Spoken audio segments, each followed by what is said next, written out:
Hey, welcome to the Fifth Quarter Sports Podcast. Happy Monday.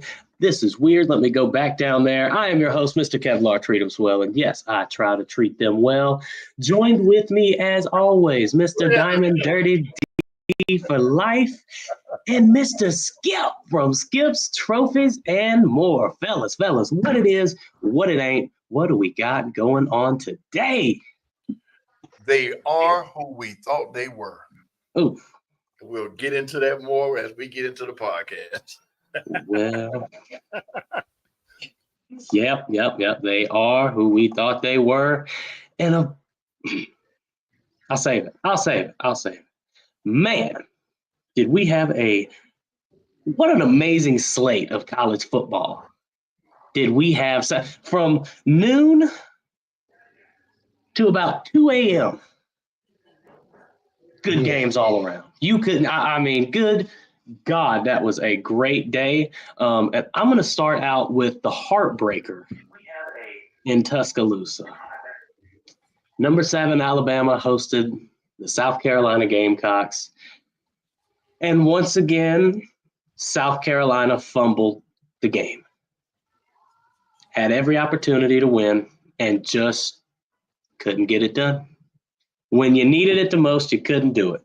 And as a South Carolina fan, I am tired of hearing from our coaching staff, the culture here at South Carolina is great. The culture this, the culture that. How about a win? Go win the big games.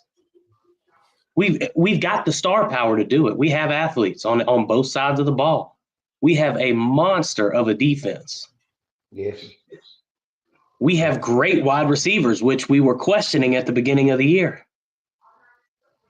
But our freshman quarterback just can't get it clicking. And I hate to say this, I've seen better production out of Robbie Ashford so far this season than Lenore Sellers. Robbie Ashford, of course, left Auburn, transferred to be a backup at South Carolina. But from the standpoint of Alabama, what's going on? What's going on in Tuscaloosa? First, I don't think the kid transferred to be a backup. He came for opportunity. He just got beat out, learned a new system, and the culture y'all have up there. Now, you have an all SEC defense, and what I mean by that, you have talent on the side of that side of the ball. I told you last week you were down, and y'all was going in. I said, what did I tell you? This game is going to be closer than what you think. I told you this. South Carolina had 4 turnovers in this game. They're on the side of it. If you paid attention to this game, there was more pressure on Alabama than it was on South Carolina, and it showed. You had opportunities to win that game. You had a key fumble after a turnover, after an interception on Milrose in the end zone. You had another missed field goal, and then just a blunder. You got a freshman quarterback. A lot put on his shoulders going into Tuscaloosa. Put up a gallant effort. You know what I'm saying? Put up a gallant effort. I don't know. I don't know what else you would want. You didn't expect it, Kevin. Me and you talked on the phone, and I'm over here like, go Cox. Because Alabama has, of course, they had the better athletes, but it just looked like they sleepwalking. Again, they walked into an opponent thinking they're going to lay down because they're Alabama. And as we see, as Skip will allude, this is still the SEC. I don't care what the record is. You still got to play. Mm-hmm. And you got players over there. They just young, Kev. They just young. Go ahead, Skip. When you say about the coaches, from the coach's standpoint, about the statement you made about they're saying the culture is good, the culture is great. You can have all the best talent in the world, and I hate to do this because it's going to sound like I'm picking, but let's use the Cowboys. On paper, they should be undefeated because of the names and the talent they have at certain positions. So Carolina can have all of that stuff. If it's not the right blueprint for them to go out there and play together, do what they're supposed to do, or they miss their assignments, then it looks like trash. The coaches can only do so much. At some point, we got to start saying the scheme is bad or the players are just not playing together. They don't fit well. Carolina has it. They got a damn good defense on paper. They've lost how many games this year? 3, 2? We're 3-3 now. So you lost 3 games. Now hang on. I do want to add all 3 losses are the top 10 teams. Okay. Again. That's important. Were they outside of Alabama? Were the teams that beat them just had head and shoulders above more talent? No, Ole Miss and LSU were the teams that beat us. We don't care about the top 10. We don't care about the ranking because when Missouri got mud stomped, the first thing we said was, well, they were ranked high, blah, blah, blah, blah, blah. So let's just look at the point I'm making is this. You can have all the talent in the world. If you don't put them in position to succeed, they're going to be just a bunch of garbage on the field. And like I said, for lack of trying to throw a shot, Dallas is showing us that. They got everything they need at every position outside of the injuries, and they're still not performing. Even last year, they were right there, and then, they fumbled the ball, and then they intercept, bad timing with the interception. So in Carolina's case, man, it's more about gelling from my point of view than being mad at the coach for making a statement, trying to keep his kids on the uptick versus saying, oh, I got to get back on the practice field. We got to work on this. We got to work on that. He probably says it to them, but to put it out to social media and to the world, you probably will lose that kid that's right there on the borderline of, I don't know if this for me, or I don't know if I need to be at this school. If I was at this school, I'd be more featured, or, whatever the case may be.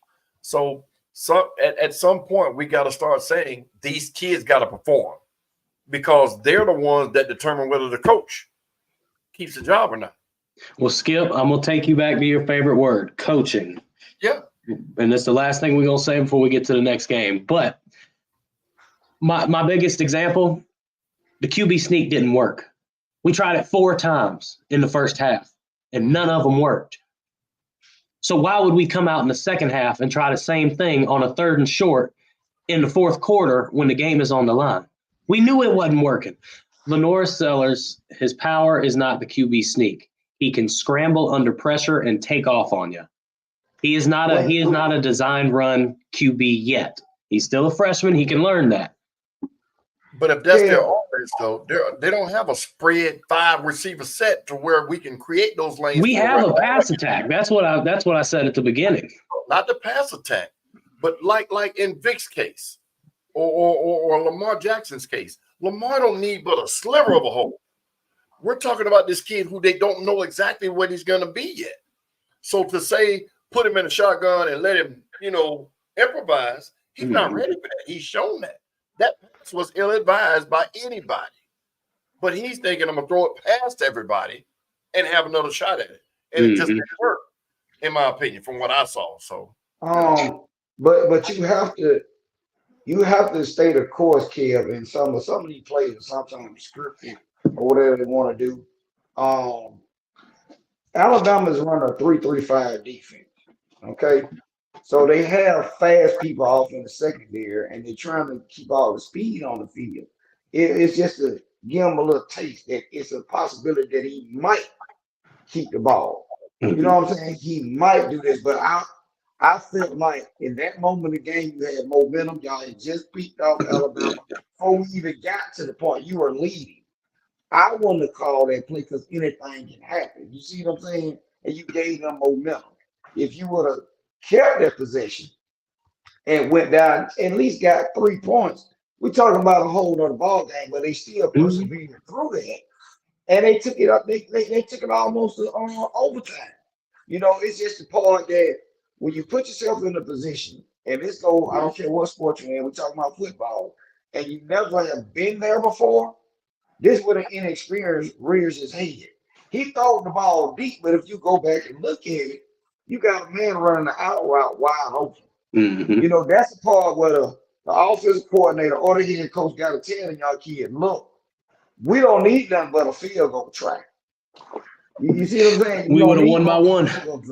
Even the field goals y'all missed, I don't understand this. And again, Skip, I don't like the fact that y'all get these kickers, and then you try to put the ball on the hash mark because they right-footed and you thinking they gonna aim it straight down. Give me the kicker, line him straight up, let him kick the ball straight up, and that way you don't have to be angling these kicks because wind is a factor. And you're right. But there's no more kickers like that, D. There's no more straight ahead kickers. Well, I'm talking about, They get their power from the soccer style angle. Mm-hmm. The swinging of the foot versus the straightforward all thighs. Because back then it was truly all thighs and calves. Now, with the way they can get the momentum from coming at an angle, they get more power. I get it. But yeah, that straight ahead kicker stuff, nobody does that anymore. Well, fellas, we got to get on to the next game. The Red River rivalry went down, first time as an SEC matchup, and Texas steamrolled Oklahoma, who coincidentally, that's who Carolina plays this week. What do we think about number 1 Texas? They did what they supposed to do. We knew, I mean, for a quarter and a half, Oklahoma defensive-wise stuck with them. Oklahoma has injuries littered across the offensive side of the ball. They don't have an offense, period. You know, they couldn't move the ball on Texas, but what I did see, Texas better get it together because they finna start SEC play. And, you know, they're going to mess around. If they don't find a run game, they're going to be in trouble. You better keep throwing this ball around everywhere and getting away with it. Ewers did look rusty in a couple of possessions, and then you seen it start coming back to them. Skip? If Ohio State hadn't lost, it was a very good game. I would reiterate the statement I made last week. Texas is not a number 1 football team. They are number 1 for hype's sake. Now, right now, they look like the best team in the country. But again, when they get off into that schedule, the meat, the SEC, then the cream is going to start to come to the top. Then we're going to start to see the coaching aspect of the football game because ain't no more gimmies. Ain't no more, we got lucky right there. Because now when you punch somebody in the mouth, they're going to punch you back. You know, so I agree 100% with what you said, D, but I don't have any backing when I say this. I still don't think they're a number 1 team in the country. They're playing like it. Right now, the stats show it. But had Ohio State won by 1 instead of losing by what they lost by 2, had they won by the same difference they lost by, both of those, I think Texas should have dropped number 3. If it was a tie, I think those teams should have been still 1 and 2 in the country. Both of those teams right now would drag Texas, I think. But hey. Now, remember what I said, Skip, about this game coming up this week, Georgia and Texas. Georgia's going out to Austin. Right. Whoever wins this game loses the SEC championship. Because I believe that it'll be Texas and Georgia in the SEC championship. And I said, whoever wins the game in Austin loses in Atlanta. Because I know one thing, Kirby's smart, and he's proven it. He ain't gonna lose twice. To the same person. Well, but that culture is gone, Kev. That ain't gonna lose twice culture, that's gone. Because they should be 2, maybe 3 games on the negative side now. They just got what do they call it? The football gods looked out for him. They should have 2 losses already. So that he ain't going to lose, he might not up here, but if them players ain't executing the Kirby game, and I think if they lose in Texas, they're going to get dominated in the SEC championship. If Georgia they're not going to make it if to the SEC championship because what you fail to realize, Texas A&M is undefeated, and they have a more favorable schedule than anybody in the SEC. Now, we are thinking that Texas will have a cough up, you know what I'm saying, type thing, and whatever, like they always do. But as of right now, Texas is an odd favorite to go to the SEC championship because of scheduling. So this game right here is very important.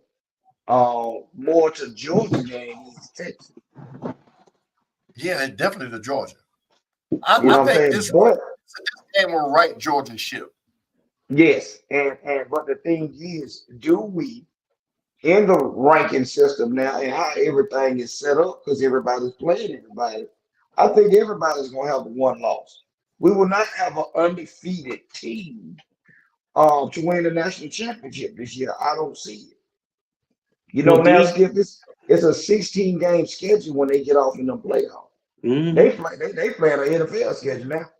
That's 16 games. For somebody to go 16 and 0, 16 and 0, 15 and 1. If you're in the season undefeated, you're gonna have to. Exactly. So, as you said, Texas, we're gonna find out with Texas. Go ahead. I'm sorry. I just wanted to say before we moved on, I've got Georgia winning this game. I do too. I've got Texas winning in Atlanta. Against who? Whether it be Georgia or whoever else. You just said Texas A&M is undefeated with a favorable schedule. Okay, watch this.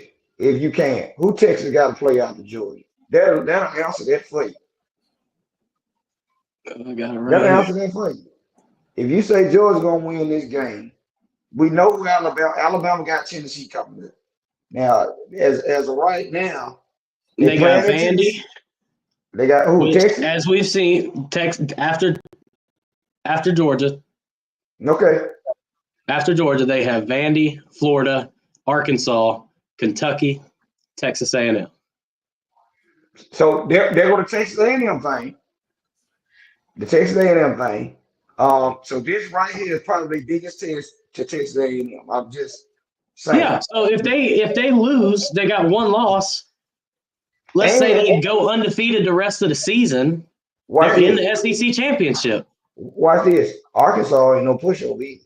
I'm not saying anybody's. Look, it's SEC matchup. But what I'm saying is I picked Texas to be in the SEC championship. So here's the road I'm telling you it's going to take. Okay. All right. Well, hey, man, some action as well out on the West Coast. Penn State and USC went to overtime.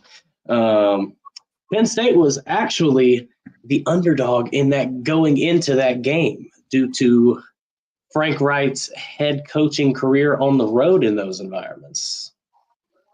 I think people are these odds makers are using the wrong goddamn metrics to determine who's going to win. Excuse my French, but who's going to determine who's the better team. Who cares what Frank Wright's record is on the road when your team is playing good? Playing good. To say the only reason they were underdogs is because of the coach's record at all of the schools he's coached at up to now. They got to stop that. And I think that's influencing people the wrong way. So UNC is falling off the map. They're going to have a coaching carousel issue, I think, at the end of the year because nothing's working for them. It's just not. And the culture has to change. We all know how that works. Well, Lincoln Riley is waiting on Juju. That's what Juju supposed to be going to Skip, the boy from Carolina. Mm-hmm. So he doesn't have the quarterback that he needs to run his system. We've seen this happen in Oklahoma. Now we're seeing it rear his head out of USC. And now USC is in again. We got USC coming from that pack. Now they're in the big team. So you're going to see big boy football. Penn State did everything in this game to lose. They did everything in the game to lose. We seen it. I've turned over there and started watching it, and it's interesting. You know what I'm saying? USC done lost 2 games, so you already know where that stands is. And, Lincoln Riley is just out there like, oh, okay. You know what I'm saying? But he has a selling point in the backing of we got players coming in. Let me get him my next Heisman Trophy quarterback, if you will, coming into the system. That's what he thinks on. He's never been a defensive guru or have his defense. He's always had to put up points on offense. And you're seeing it now rearing his head. Well, what they can't do. They can't stop nobody. Penn State is a bullet type team. They not finna finesse you. They're gonna run the ball, play action to death, and play great defense. And it's gonna get real physical. It's gonna get real physical. The only test that they'll get because Penn State, I say it every time. Penn State is completely okay going 10-2 every year, losing to Ohio State and Michigan. I think they'll get Michigan this year. Ohio State will be their test. If they beat Ohio State, I think they honestly get into the playoffs. Who? Penn State. They listen. Don't they have one loss already? Yes. Penn State's undefeated. No, they undefeated. They undefeated. I'm sorry. Penn State's undefeated. Okay, I just wanted to make sure. Okay. Yeah. But Penn State, but they do this every year. They always start out 5-0, 6-0, then Ohio State and Michigan roll around and they can't beat them. Yeah, but you got to think, if you put cupcakes at the beginning of your schedule, you're fooling your team into thinking they're good. That's what I think happens when they start out every year this way. They start out every year because they play nobody. And granted, they don't schedule I don't know if the coaches schedule the games or not, but there's no way I would have the first 5 games against cupcakes. I couldn't do that to myself because it gives you a false sense of we're good, we're great, beating on cupcakes, and then you run into a buzzsaw and the everything is gone after that. So I mean, really, the only cupcakes that they had Bowling Green and Kent State. Other than that, it was conference play. They played ranked Illinois week 4, UCLA, then USC. Well, okay, hold on. You got They're playing conference. But I'm saying you playing conference, but a ranked Illinois team. And hey, look, I get it, but Illinois was undefeated going into that game. So was Penn State. That's fine, but what you're looking at now, what like Skip is saying with the rankings, right now Penn State is ranked number 4. Now under that, do you think a 1-loss Alabama and a 1-loss Georgia and a 1-loss Ohio State gonna lose to Penn State? If we see the Alabama we've seen, I can see Penn State beating them. The Alabama we've seen the last 2 weeks, I can see Penn State doing it. Watch this, Kel. Penn State tried to give the game to USC, and they're nowhere close to being good as Alabama and Georgia and Ohio State. So Alabama outside of Milrose has one of the most dynamic players on the outside. Penn State ain't faced nothing like that yet. But you know what the good part about this is? We got a 12-team playoff, so they might see it. That's why. There you go. So I think 12 teams is way too many. Shit, some folks are asking for 16. Of course they are, because they want a better chance to get that money that comes. Mm-hmm. Whenever we finish the scores from this week, I got something interesting about some investments that I heard. I'm gonna run it by y'all. Hey man, the night slate. Oh my God! Tennessee, Florida went to overtime. Tennessee pulls it out. They should have lost. I agree. How long until Tennessee's coach gets fired? Oh, I'm sorry. Florida's coach. Well, he's gonna play out the end of the year. He will be replaced. You can see it coming. Now they won a couple of games.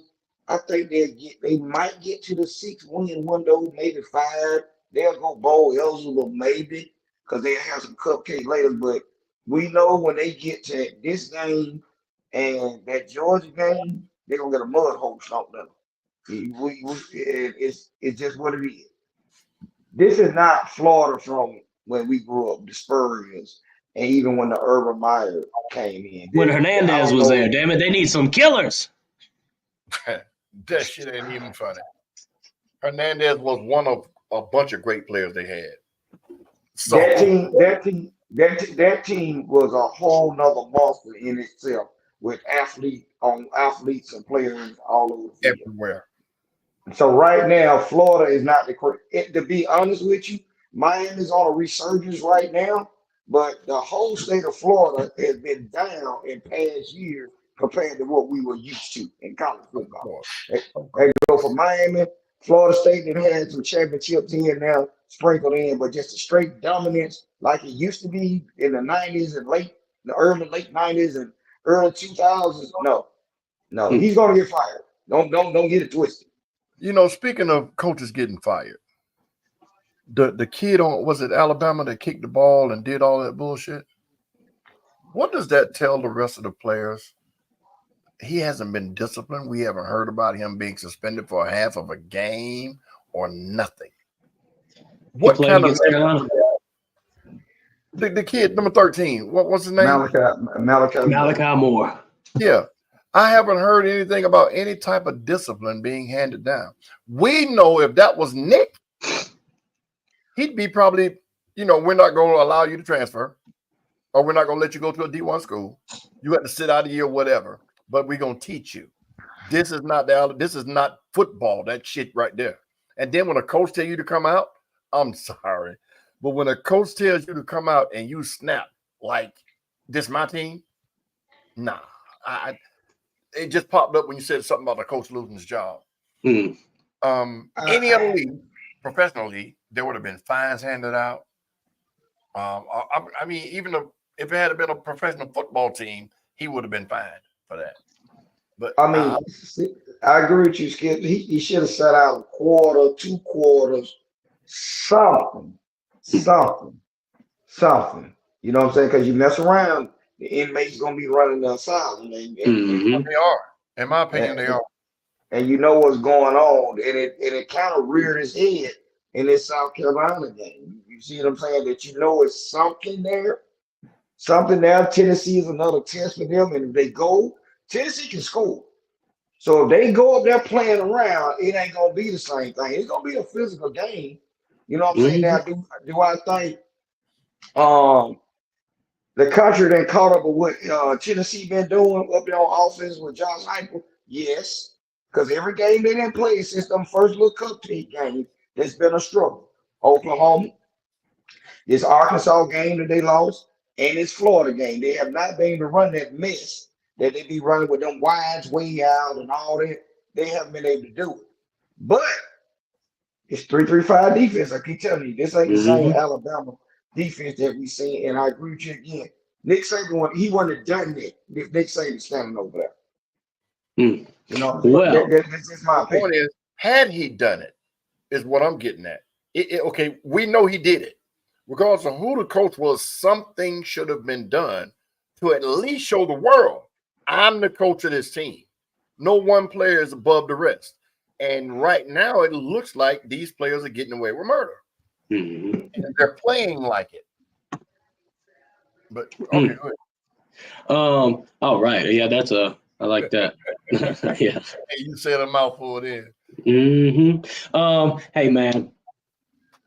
Oregon, Ohio State went at it.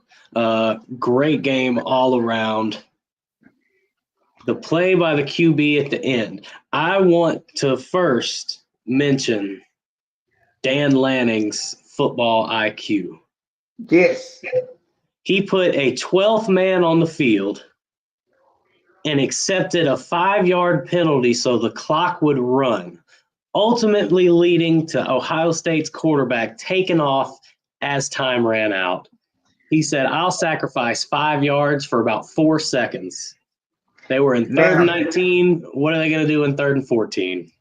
As of right now, we've had 2 instant classics in college football in less than 3 weeks. Georgia, Alabama. Now we got this Ohio State, Oregon situation. You see the parity that we're getting with these divisions shrinking down and so forth and so on.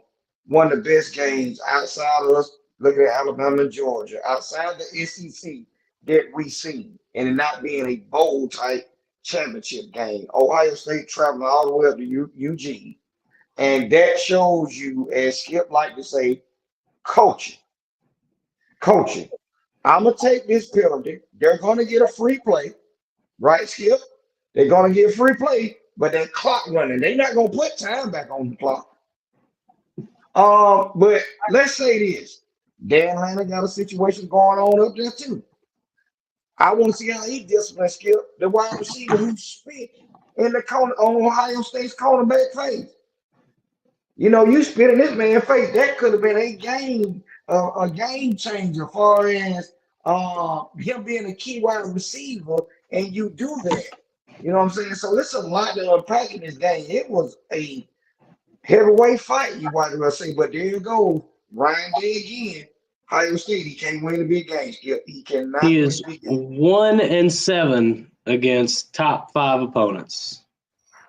Well, when you plan, well, 1-7 is a terrible record against the bottom 5. But the thing is, when they're coaching against you or coaching You're right, preparing bro. for you, then that's what happens.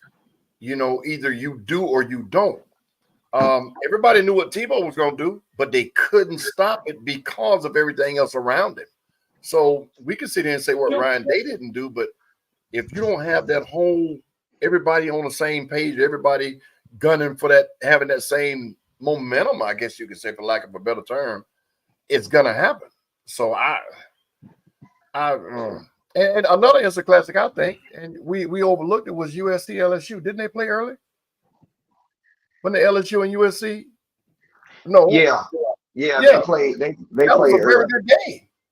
They played early. That was one of the first games. That was a good game. Which USC are we talking about? The Trojans. Listen, man, don't Hey, we had a great we played them. Nobody says USC referring to the Gamecocks. Oh, now you're just tripping, dog. Now when they say USC, you know who they talking about. Now, Skip, we can agree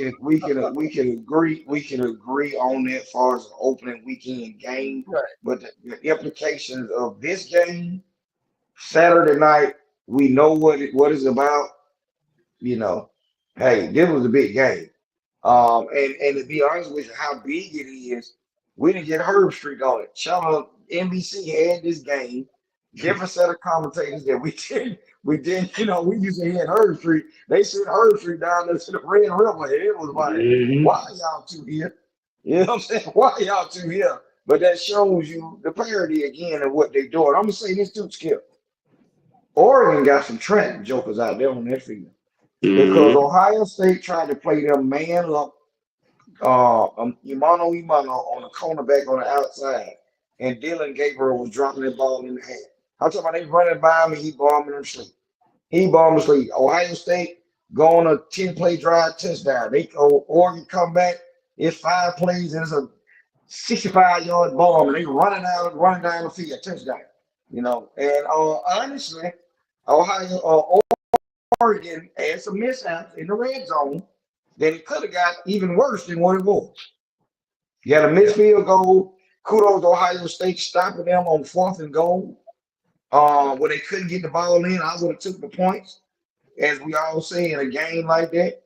But because they had ties, you don't remember them taking the point, because at that point it was 22-28 at the time. You could have kicked the field goal, it would have been 25-28. But hey, I'm not the coach now. They came out with the victory. All right. Well, we're just going to run through these 2 games real quick. Ole Miss and LSU, man, night game in Death Valley, went to overtime. Go ahead, Skip. This is a case of sleepwalking. LSU was the better team. They didn't play like it. And we see the outcome. That's pretty much all I got to say about that. LSU won. Yeah, LSU won that game. LSU won the game. Ole Miss, go. Okay. Well, no, I think LSU was a better team. I still do. But I think they were sleepwalking. They sleepwalked all through that game. It was one of those where, okay, we'll wake up, or we'll do this, we'll do that. And if not, then we still got another quarter. And the next time we get the ball. And that's the ho-hum type of game it was to me. I think Ole Miss had I think they were having a little bit of a hangover from last week when their offense was firing on all cylinders. Well, you get this from Ole Miss every year. This is a Lane Kiffin coach team. You get it every year, and you do. They be highly ranked. They will blow out somebody. They'll win a game, and then they'll go against somebody. They'll lose. Then they'll come back, retool everything, and get back on track. And here we go again. They lose into the game because they for some reason, to me, they always look ahead. It's been like that since Lane Kiffin is there. They look down on their opponents, and next thing you know, they're in a heavyweight fight with somebody. And Ole Miss has built a talent. They just can't never put it together. They never can put it together to get to a big game, to try to make it interesting. When they do, they get the doors blown off of them. So this is what happens, and I said this before. LSU is like they still are a top tier team in the SEC. They don't have the quarterback play, but what they do, they have a defense. If that guy doesn't turn the ball over, even in the game when they played against you guys, Gamecock, y'all had that game won. Mhm. Y'all had that game won easily because of that poor quarterback play from LSU. And I'm not Mhm. gonna take it away. LSU was the better team on that field, but y'all were at that day, y'all supposed to win the game. So there you go. All right. Well, the last one from this weekend, man, and this is the game that went on until 2 a.m. Kansas State took down Colorado. This was a back and forth game. I think I was the only one that picked K-State to win it. But yeah, man, good God, I tried to go to sleep. I wanted to go to sleep. I couldn't. The action just kept going. D, what'd you think? The Buffaloes, they were on a 4-game win streak, and Let me say this. Colorado has become must-see TV, regardless of what throw the records out the door, like Skip say. We know we're gonna get some points scored, or it's gonna be a lot of stuff going on. Travis Hunter did get hurt in that game. He got Nick. Horn got hurt also, Skip. Shiloh got hurt as well. Yeah, Shiloh Got stayed hurt in. because that man juked him in the hole. That's what they Yeah, so Broke his ankle. and I'm glad Dion spoke about his son and let him know he played like crap. Talking about Shiloh. But at the end of the day, it's always gonna be must see TV with all the celebrities, all the fanfare. Like I say, the state of Colorado revenue was up 400%. You know what I'm saying? 400% since he's been there. They won 4 games. I think they're gonna win 2 more, Skip, to get bowl eligible. I don't know where they'll go.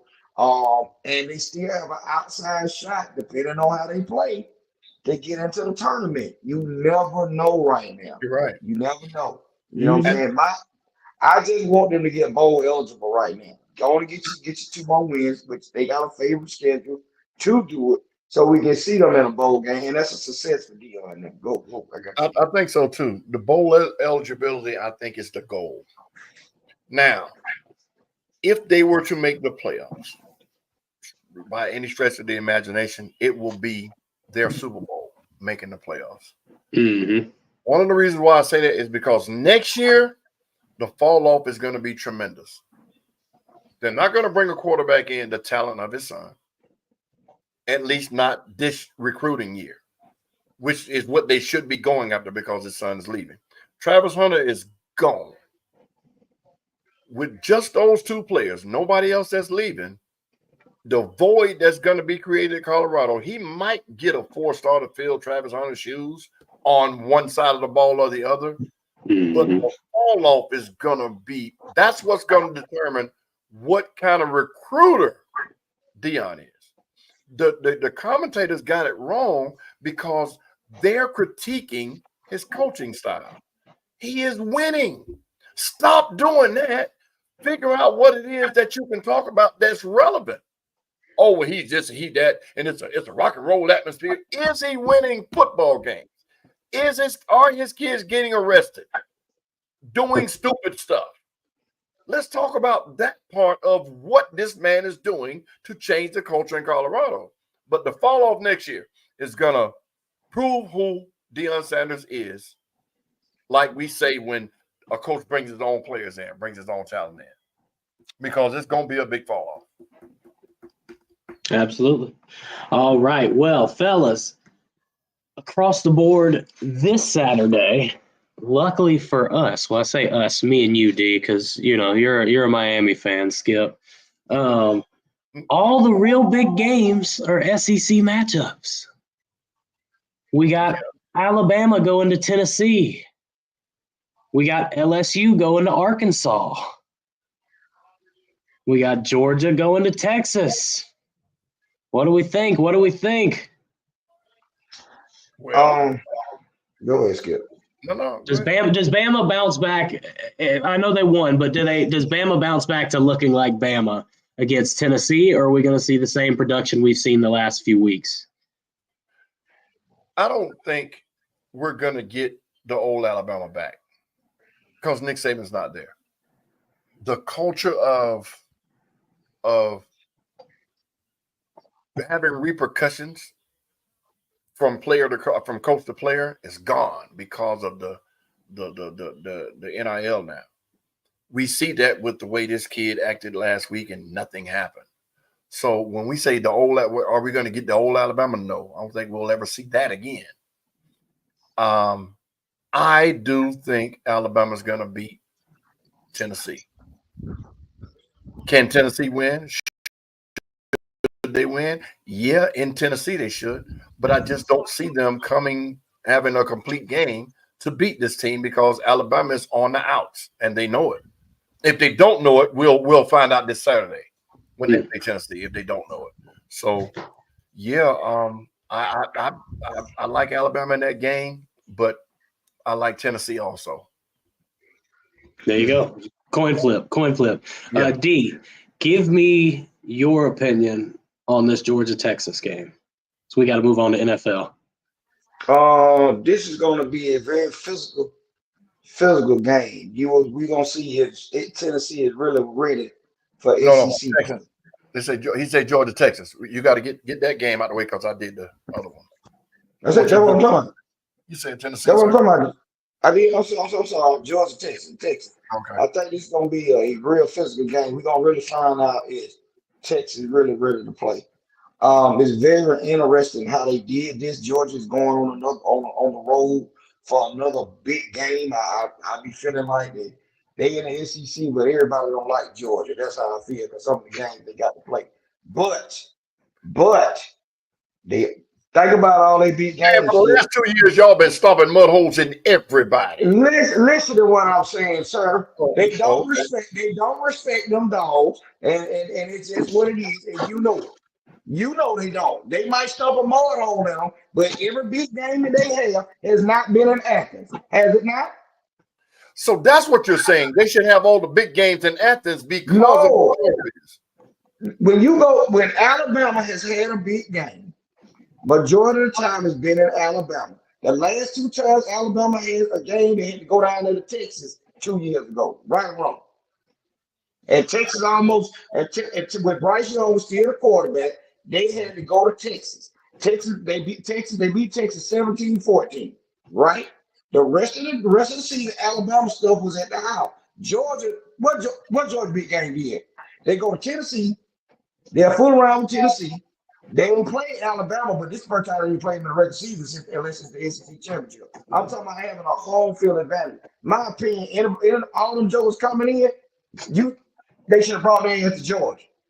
You see what I'm saying? But it's we know it's a money grab. So Georgia, take your ass over there and handle your bid. That's it. You know what I'm saying? At the end of the day, I think it's gonna be physical. Andre, I agree with you wholeheartedly. You gotta get pressure on yours. He will toss the ball around. As you see, they let the guy from Mississippi State down there throw 400 yards on them. Even though in mop-up duty, whatever, they were still in the game. Ain't no playing with no food on the road, because that's what we say here. Georgia likes to play with their food and mess around and, hey, we going to do this and we going to do that. I think it's going to be a very physical. Go out there and set the tone. Bust somebody in the mouth and get it done. That's all you got to do. And run the ball, ladies and gentlemen. Please. You go in a hostile environment, run the ball, get the crowd out of it, and then there you go. Right. Let me ask you a question real quick, Kev, D, real quick before we go to the NFL. What was Texas ranked at the beginning of the season? You know, about where? I think they were like 5. They were 4. They were somewhere in the top 5. They were somewhere in the top 5. Okay. They were a Final Four team last year. I'm sorry? They were a Final Four team last year. Okay, so gotcha. I was about to dispute what you were saying about a big game because I forgot where they were ranked, but okay. I understand. Yeah. All right. Well, actually, that will be the 7:30 game. So interesting to see how a Texas night game does. And with that.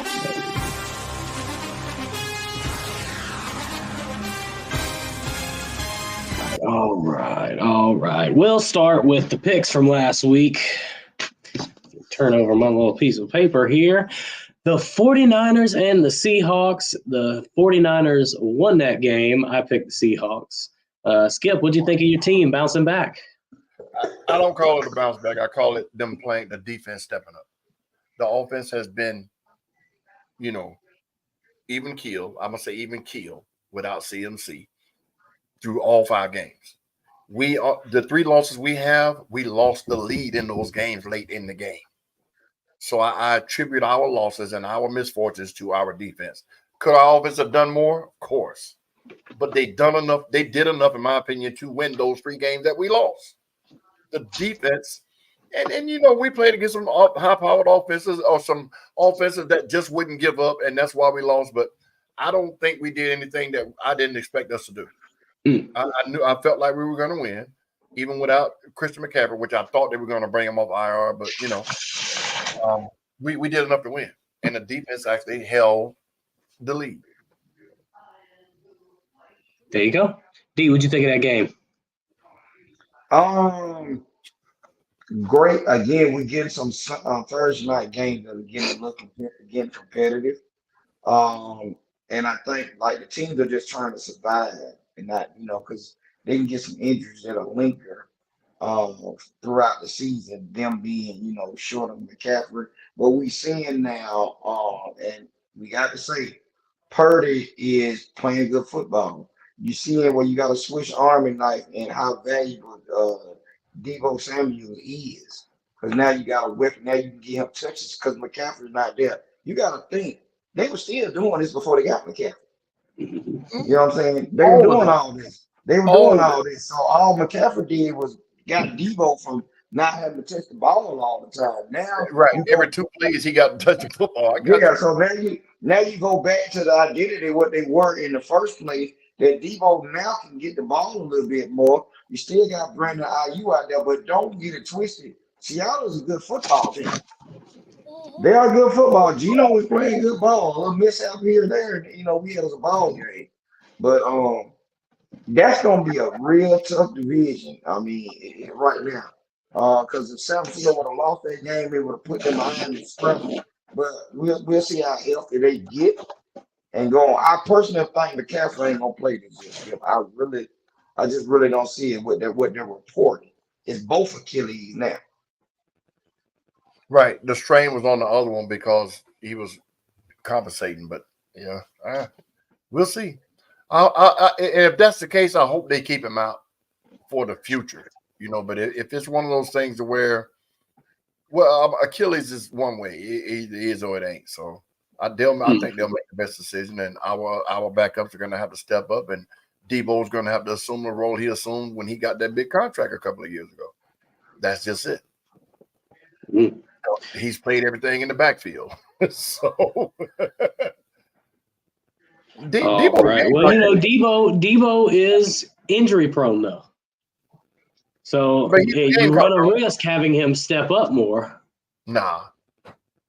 NFL, every single player is injury prone if you get hit the right way. You're right. So for Deebo to come back from all the stuff he's came from and to take the punishment that he takes, playing the position he plays, is football. You get paid enough to go up the middle and go across the middle and everything else that he does. So that's why he got the contract he got a couple of years back. Remember? Mm-hmm. So I don't go out there with the fear of somebody getting hurt because anybody can get hurt on any given day on the football field. So. Absolutely. Well, the other game we had on there was the Commanders and the Ravens. The Ravens on a 4-game win streak. Of course, because when they lost 2 in a row, everybody just, oh my God, it's over with. And like it ain't 17 football games. Mm-hmm. Losing 2 football games don't put you out of the playoffs. It don't even put you in danger. But let the commentators tell it. They can't lose again or it's over. But, D, as an NFC East guy, what do you think of Jaden Daniels' performance in this game? He ran into a buzzsaw. 24 of 35, 269 yards, no interceptions, 2 touchdowns. Listen, for rookie QB, that's good, but he didn't get the victory. That kid is playing out his mind. Actually, he looks like the best quarterback in the NFC East. That's what he looks like. Now, are they putting him in position to be successful? Yes, they are. He's playing with pause and everything. And for them to say he's the first guy in, the last guy out, that lets me know he's studying what he needs to do. You know what I'm saying? You don't even hear this about the prima donna up there in Chicago. So we will talk about it later. But again, the kid is knowing what he has to deal with. He knew what he was coming into. But let's get back to Baltimore. What did I tell you, Skip? I said when they went down there to Dallas, they were going to beat Dallas because they're going to figure out you got a two-time MVP quarterback back here that's a dual threat, and you got King Henry. You have got to figure out a way to get King Henry to rock, and then Lamar be able to do what he needs to do. But it ain't hard to get King Henry to rock, though. But the crazy part, because how Cam critiques Lamar Jackson, it ain't King Henry. They still got to worry about it. King Henry gonna get here. It's still Lamar is the problem. Because we seen King Henry on all those Tennessee Titans teams with mediocre quarterback play, still getting damn near 2,000 yards rushing. Yes. It's just an intensified. It's an intensified that he's breaking off 20, 30, and 40-yard runs because of number 8 back there with it. You see what I'm saying? Now you don't know. The offense is so open up and they didn't find their way to play. Baltimore was losing games for the last 2 years. House here, they'll get out on you. They'll get out on you, and then folks start coming back on them because they stop doing what they normally supposed to do. They are a run team first and play brutal defense. And I mean, they gonna hit you. Right. But the reason they was losing the games they was losing last couple of years was their defense. It wasn't the offense. Think about this last year when the games they lost, it was the defense losing those games for them. You know, a turnover here or there, that's to be expected. Nobody goes turnover free. But same way I said with the 49ers, the 3 games we lost was our defense's fault. So, and especially with the Ravens, they smash mouth. They've always been that. Coming from Cleveland over, they've been smash mouth from day one, regardless of who the coach was. Harbaugh has put his thumbprint on that team, and he's filling spots with smash mouth type players. And for King Henry to fall in their lap when he still has gas in the tank, everybody that could have signed him right now are God dang $9 million. That's all to get that kind of performance. Come on, man. And I'm gonna say this. We know my homie is up there in Kansas City. Baltimore looked like the favorite to be ready to represent. I think they were coming in as a favorite. In my opinion, they should have been.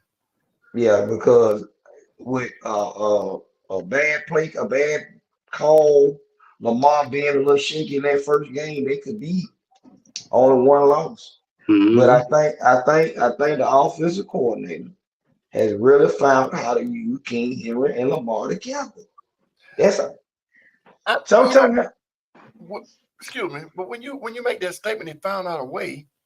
King Henry just plugged in. Now we're not talking about talent wise. They always tried to run the ball. They just never had a King Henry back there.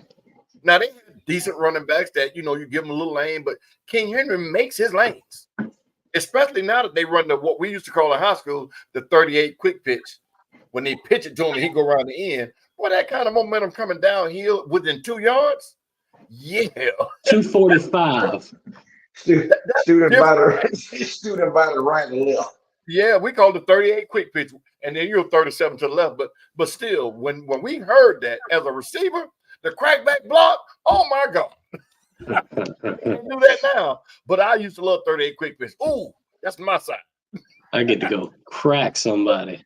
But yeah, when you say figure it out, I think they got the perfect person for what they do.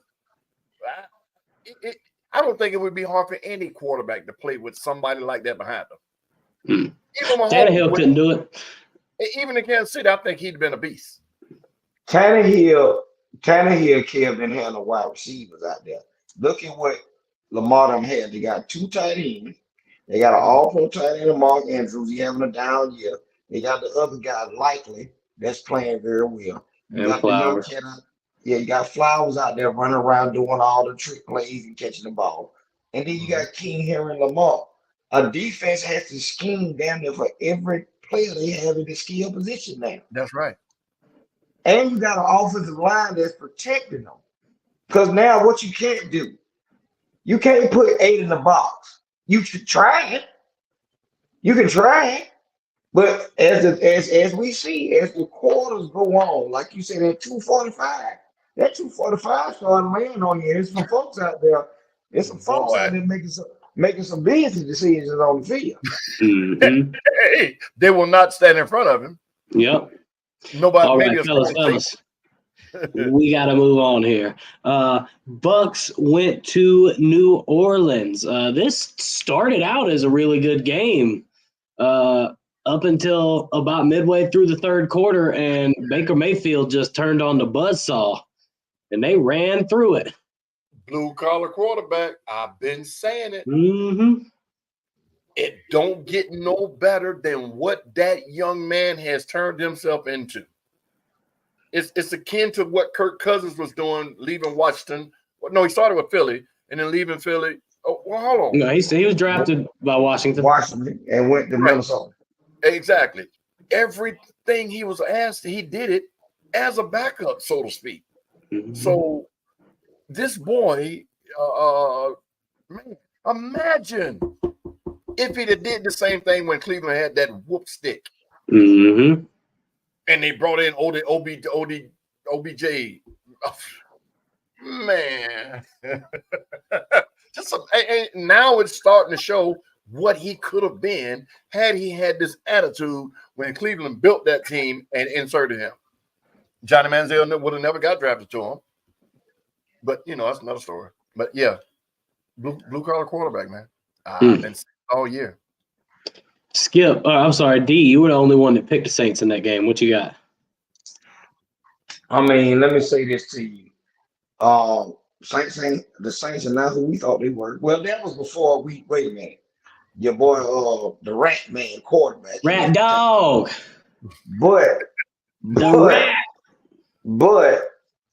you see Ben having a rookie quarterback playing, a 5th round rookie quarterback going against a Todd Bowles defense. He was licking his chops. And like you said, it started off, New Orleans was in, it was 27-0, dog, no damn near. And then they all looked up, it's 24-27, and it's like the floodgates just opened up. And oh my, Tampa Bay broke a franchise record and how much offense they did in that game, putting up 50 points unheard of in the NFL. Show you that again, somebody's out there making business decisions. They were waiting on their red beans and rice and gumbo after the game. So, they were just, they couldn't do anything on offense. Red beans and rice. So, you can look and tell what was going on in the game. And for some reason, Fox, this game went on too long. It was like, Skip, it was like a commercial after commercial. I went to sleep and woke up and the game was still going. And I was like, why they not, what's going on here? It wasn't them that had the rain delay. Who had the rain delay yesterday? Oh, I don't know, but I don't know. They didn't have it. They didn't have it. Dallas and Pittsburgh had the rain delay a few weeks ago. No, yeah, but that was before week. the game started. I think this was during the game. There was some kind of delay I saw. I was flipping through or something. I remember it.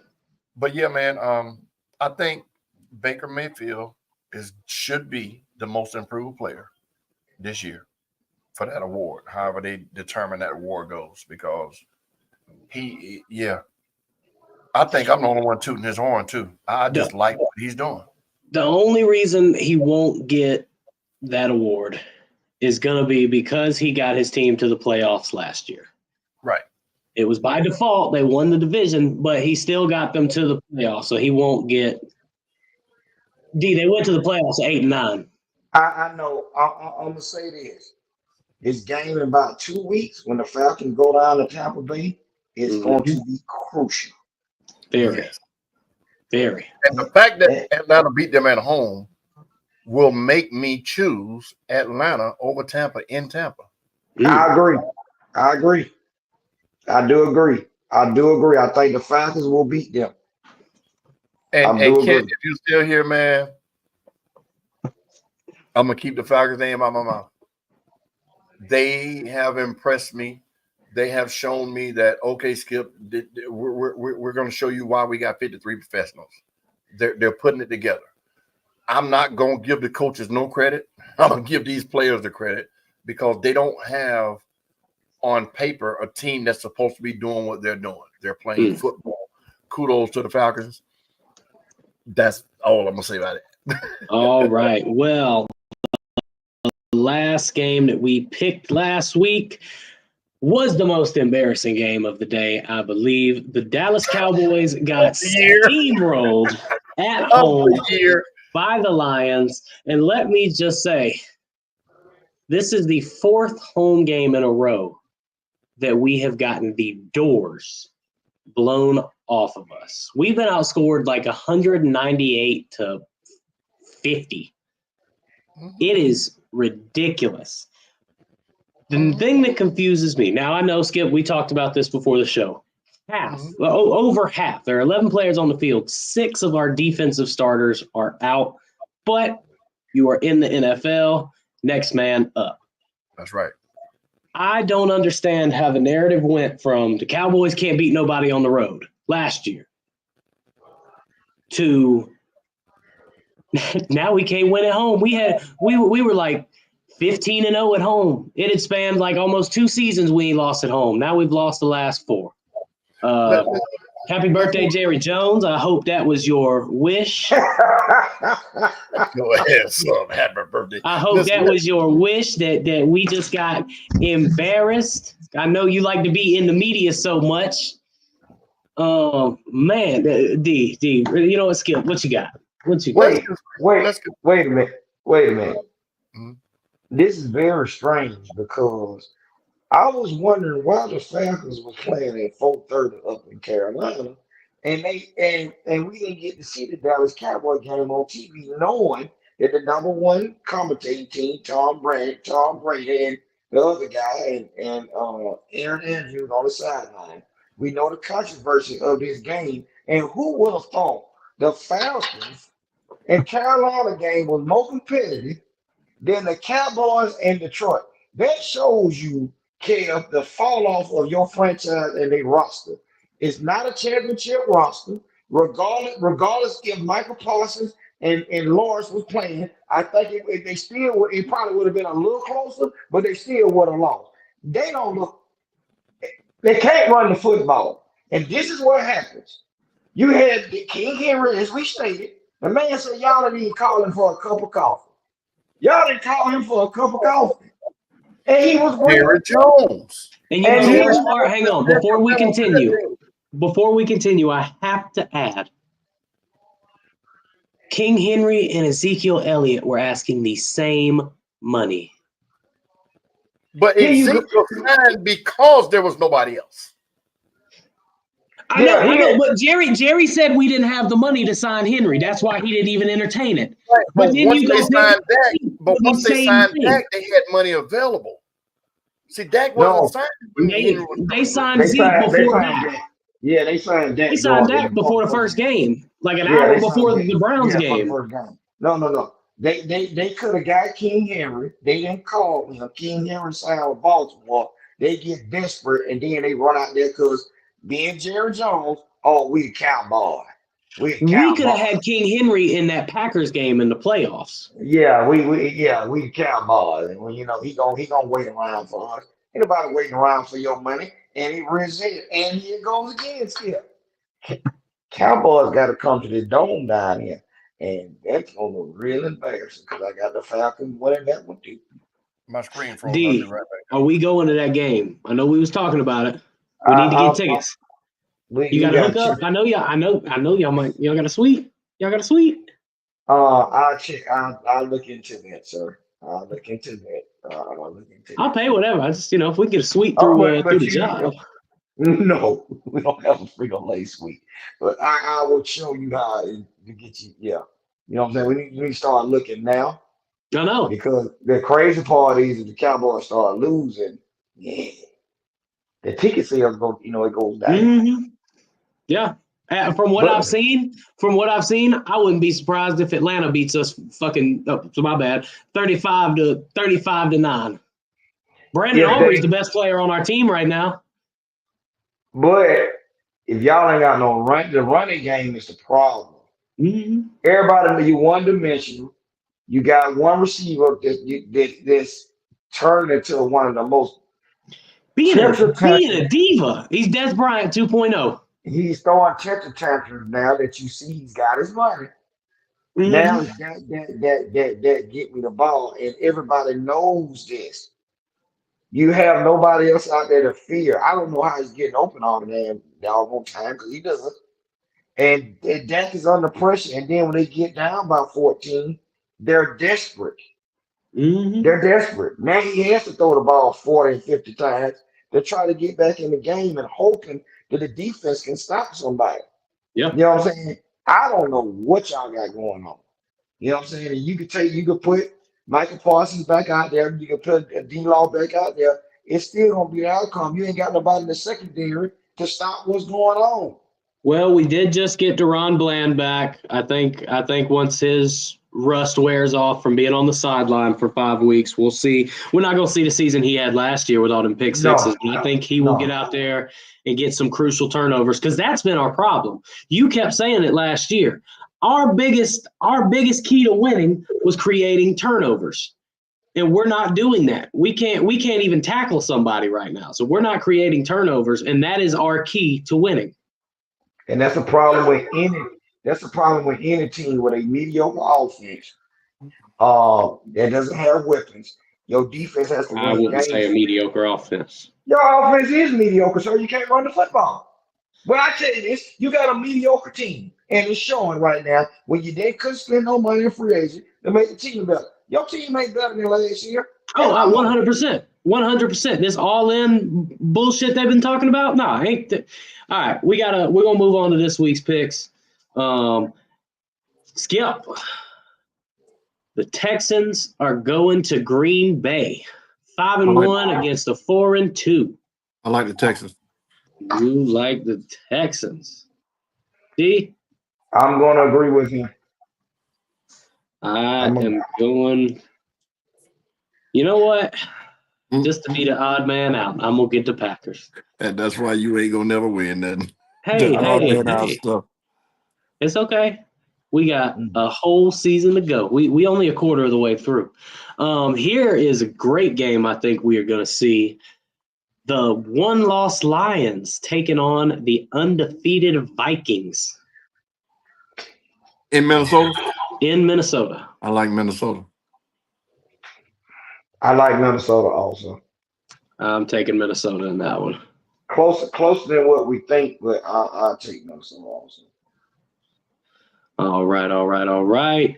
Hey, here you go, Skip. The Chiefs are coming to San Fran. Come on, man. Don't ask me no shit like that. D. I'm sorry. Like that. I think San Francisco gonna get them. And the reason being, Kansas City been getting away with a bunch of mess. They're going against a formidable defense. Turnover battle will win this game, and I think San Francisco will create more turnovers than Kansas City. Depending, but I think it's a pick 'em game because they real close to each other. Player here, player there, and we haven't seen Kansas City put a complete game together. They have been in some crucial situations where a call here or there gets them the win. Well, I'm going to go with the Chiefs in that one because I can never count Pat Mahomes out. Whoa, bad echo.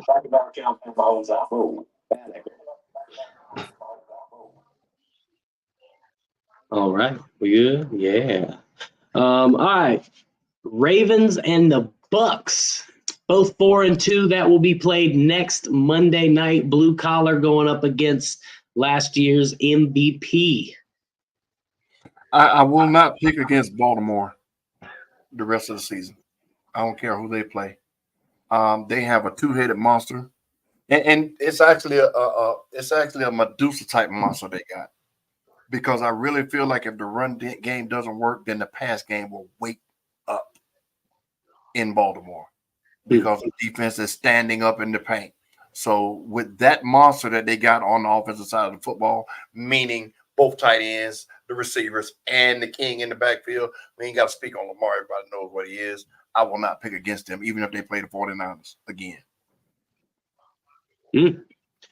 I'm riding with that also, barring injury. Injury. Of course. Barring injury. But yeah, they I say again, they have found their niche as far as gelling with Lamar and King Henry. This is what Lamar needed. Like you said again, Skip, I must agree. They were able to run the ball. It's intensified when you have a man, a grown man. When you got a grown man back there running the football, and like I said again, as they get into after halftime, third quarter, late third, beginning of fourth quarter, 2 minutes in, they don't want to hit that joint at all. No, it ain't too many players, in the league you're going to find that want to stand in front of them. Mm-hmm. I'm going to take the Ravens in that one as well.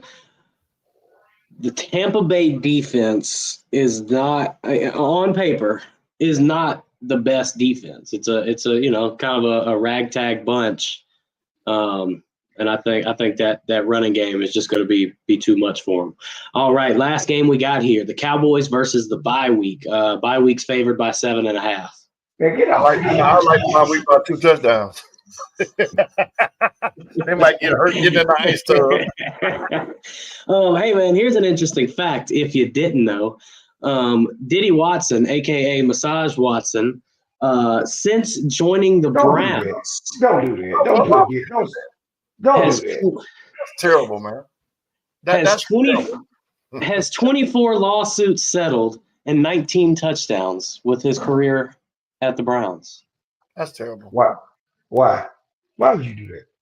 That's terrible. Fun fact of the day, if you didn't know. Baby molester Ben Roethlisberger. Yeah, he did. Yeah, he allegedly. Did, but no, I know allegedly he did. Don't you mess this up. He was arrested for that. Hey, look. I didn't bring up Big Ben. Anyways, another fun fact. Do you want to move on or do you want to keep talking about it? No, sir, I'm talking. Okay, then let's go. Another fun fact. Army and Navy are ranked in the top 25 together for the first time since 1960. Both teams are undefeated. Hell yeah for America.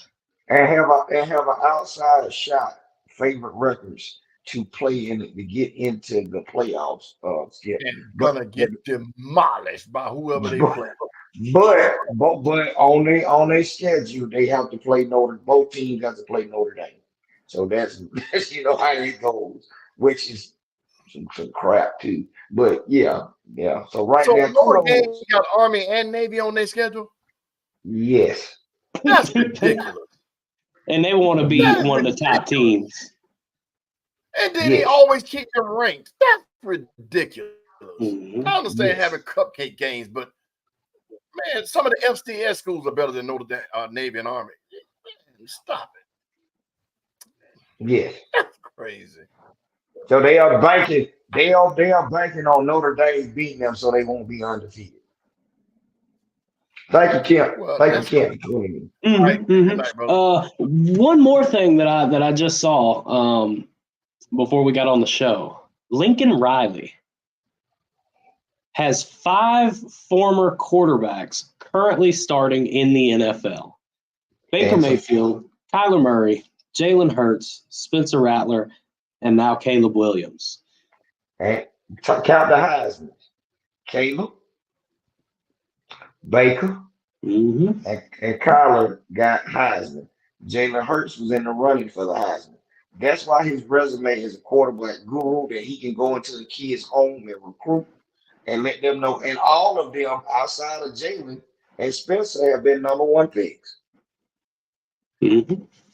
That is a fun fact. That is a resume builder. So when you ask the question where you got a Dion and you got a Lincoln Riley, and you go into the kid home as the number one quarterback in the nation coming out of high school, my resume said I can get you picked number one, and I might get you a Heisman if you come and do and perform like I think you do with my system, compared to a Hall of Fame cornerback and celebrities. I think that's how he got Travis Hunter away from Florida State.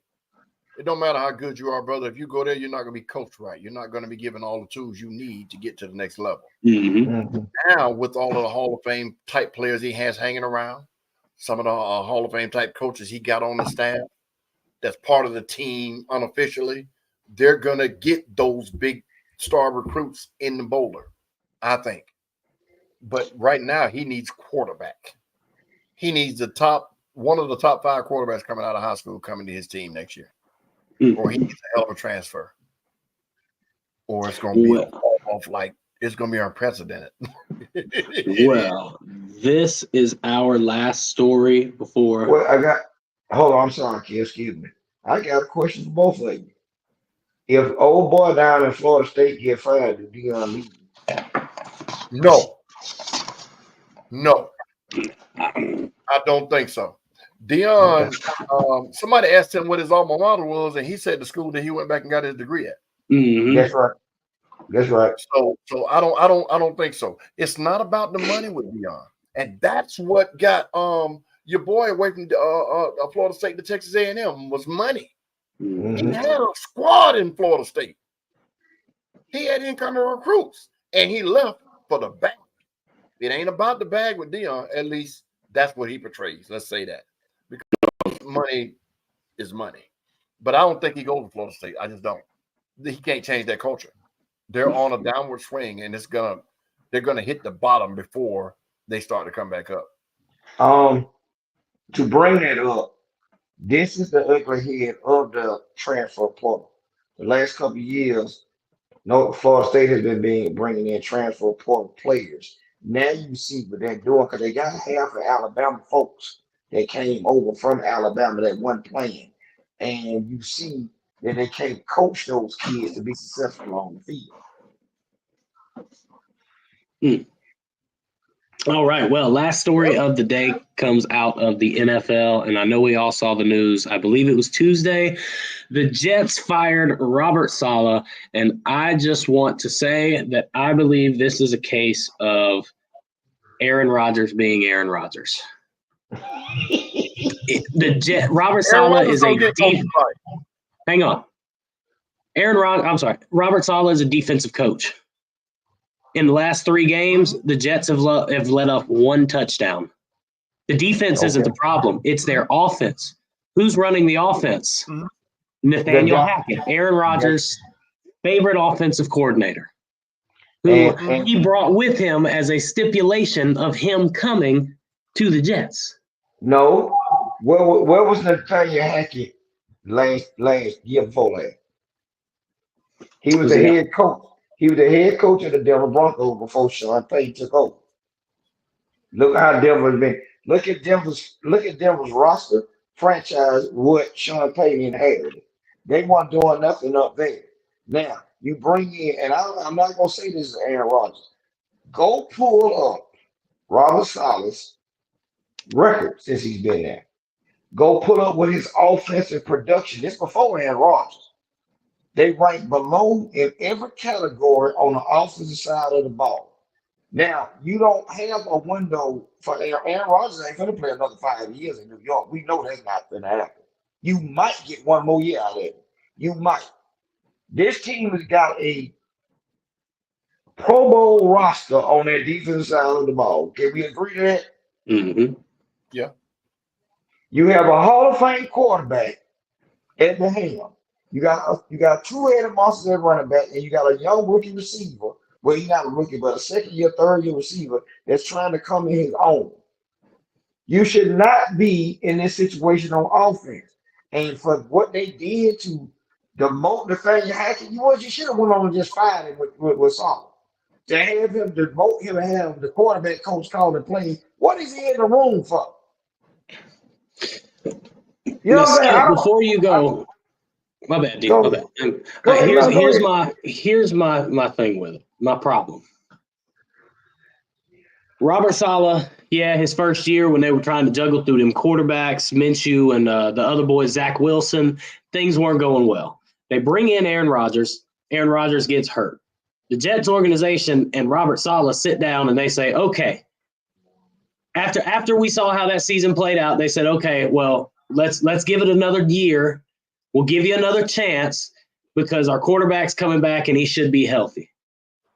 If you were going to fire the guy, you should have fired him at the beginning of the season. Not 6 weeks in. Hang on. Not 6 weeks in where you're only one game out of first place in your division. It's not like they're 0-5 right now. They're 2-3, and they're only one game behind in their division. And again, the defense is playing outstanding. The offense is what's not clicking. Right. And it falls to coaching. Now, I don't know the situation with them bringing in the offensive coordinator because of Aaron Rodgers, blah, blah, blah, blah, blah. I don't know who's actually calling the plays. If it's Aaron calling the plays, I can agree with you. It's Aaron's fault. But I don't think he is. I think it's almost like what's happening with the Alabama Crimson Tide. The inmates around the asylum. He is not controlling what he can control, or was not because he's fired. Everybody knows he's a defensive coach, defensive guru, and the defense is clicking. So why did they fire him? That's the big question. It could be Aaron Rodgers. I don't know, but I don't. Aaron Rodgers doesn't have a history of getting coaches fired. I'm not saying that Aaron Rodgers ran into the owner's office and said, you need to get rid of Saleh. I'm saying it probably came down to we're about to get rid of Nathaniel Hackett, and Aaron Rodgers might have pitched a little fit about it. Well, you're on the contract. He's on the contract now. And I don't think that was a stipulation on paper. I think it might have been to pacify him, to get him there. But everybody, even Deshaun Watson, understands, boy, I'm not performing well. Well, whatever the coach's decision the coaches make, we'll just have to deal with that. Same thing with Aaron Rodgers. Hall of Fame or not, he got to go. Nathaniel got to go. So I don't think it was I could be wrong, but I don't think it was Aaron saying, get him out of here before you get my offensive coordinator out here. Because it ain't, like you said, it ain't Saleh's calling plays. Well, just to end that topic, Robert Saleh will make close to $20,000 per day for the next 2 years because of his contract with the Jets. They're still going to pay him out. They got to. Most contracts are guaranteed. Mm-hmm. All right. Well, you know what, fellas? Contracts are guaranteed. Yeah, because Gruden's still getting his even after all that shit. All right, Skip, give me your last take. I'm gonna echo the sentiment back to Kent, man. Y'all know I bash the Falcons every chance I get. Just mainly because I like talking trash to the Falcon fans, and they get let down every year by the Falcons. So kudos to the Falcons for stepping up and playing football, giving your fan base something to cheer about. They're gonna cheer for y'all win or lose, but now they're in a frenzy like fans should be for a good reason. I'm gonna say this now. If they start to lose, you watch how quickly the fans turn on Kirk Cousins. Mm-hmm. Kirk Cousins is one of the main reasons why they're doing what they're doing. So all it's going to take is a team to come in with a blazing hot defense, and it's going to be Kirk Cousins on the hot seat again from the fans' point of view for no reason. And that's what the definition of a fair weather fan is.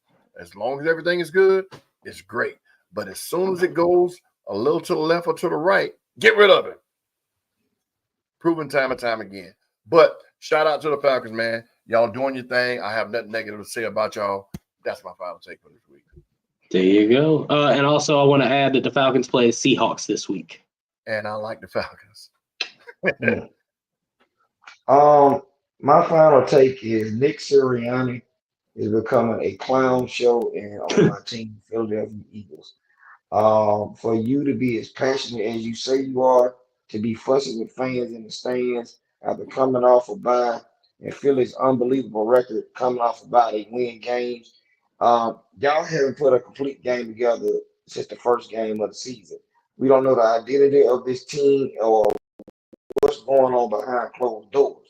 But this team is a Madden all-star team of talent on video game paper.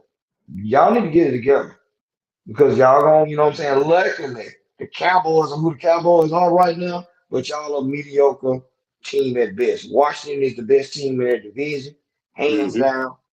And that's how I see it. And please get it together, or you're gonna be finding you some new employment at the end of the year too, sir. I heard a great reference on NFL Network today, or NFL Radio, whatever. They said that the Eagles look like they're playing constipated. Damn. I agree. It's like they ready to break out, but it's holding something's holding them. And they are holding something back. All right. My last take, Alex Pereira, man. This has to be my favorite UFC fighter right now. 7 knockouts in UFC, 6 wins over former champions, 5 straight wins, 4 title fights in 11 months, 3 title defenses in 175 days, number 2 pound for pound fighter, all in under 3 years of being in the UFC. His next fight has not been announced, but I am excited to see what comes next. I think for him to have to defend his title 3 times in 11 months is simply because they're not getting paid. No, he wants to. My point is this: if he was making $15 million a fight, he would not be fighting every 3 months. I think the guy likes to fight. He was a kickboxing world champion. He likes to fight. He'll take on anybody. That's his thing. I get it. But and with John Jones not fighting, they gotta have some form of a star. He is seizing the moment right now. Yes. It's gonna catch up with him though, Kev, I believe. Because regardless, he's dominating winning these fights. But the physicality of that sport will take a toll on you. You remember how Anderson Silva, GSP, how they was fighting and getting into these brutal, and they was winning, but they had to take fights off. You know what I'm saying? So, you know, his stamina, and he might, because we've never been in the octagon, but he might be doing it to keep himself up to stay. You know what I'm saying? Don't take a layoff and get ring rust or octagon rust. That might be a thing also. But he's getting his bag up. He's getting his bag up because you know what usually happens? They start getting bigger than the UFC. They get a fan base. They get a cult type following in this sport of mixed martial arts. And then we got big heat. I need $20 million fight, or I'm finna go over here and fight in Bellator and all these different things and whatever. We've seen it happen. Well, that's why your boy went to box when he fought Tyson Fury. It was about money. Or what's his name that left and went and fought Tyson Fury, and he should have beat him. But you know, my opinion, and I understand liking the fight. I think all fighters like to fight. You know, love the everything that comes with it. But with the wear and tear, it's unprecedented in any other sport besides football. What they go through in the octagon in 15 minutes, or sometimes 25 when you're a champion. So to fight 3 championship fights in 11 months is crazy. I don't care about the cult following and everything as you're going to develop. Man, just you everything has to, you know, breathe, and I think it's too much. Well, we shall see. Something else I was going to add, but I don't remember what it was. All right, fellas. Good show for everyone watching at home. Thank you for tuning in with us, and we will be back same time next week. Until then, enjoy the football. Make sure the beer is cold and the wings are lemon pepper, baby. We are